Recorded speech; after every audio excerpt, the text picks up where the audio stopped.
عن أبي ذر رضي الله تعالى عنه عن النبي صلى الله عليه وسلم قال ثلاثة لا يكلمهم الله يوم القيامة ولا ينظر إليهم ولا يزكيهم ولهم عذاب عليم قال فقرأها رسول الله صلى الله عليه وسلم ثلاث مرات قال أبو ذر خابوا وخسروا من هم يا رسول الله قال المسبل والمنان والمنفق سلعته بالحلف الكاذب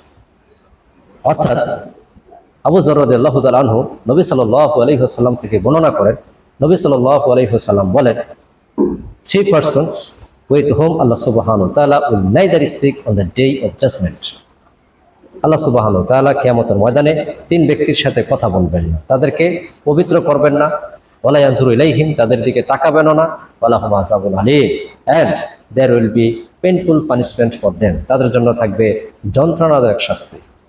আবু যর রাদিয়াল্লাহু তাআলা আনহু বলেন নবী সাল্লাল্লাহু আলাইহি ওয়াসাল্লাম রিপিটেড ইট 3 টাইমস অর্থাৎ আমাদের নবী সাল্লাল্লাহু আলাইহি ওয়াসাল্লাম এটি তিনবার বলেন তখন আবু যর বলেন এরা তো ধ্বংস হয়ে গেছে এরা তো ক্ষতিগ্রস্ত হয়ে গেছে ইয়া রাসূলুল্লাহ এরা কারা নবী সাল্লাল্লাহু আলাইহি ওয়াসাল্লাম বলেন আল মুসলিম দ্যাট মিন্স দ্যাট পিপল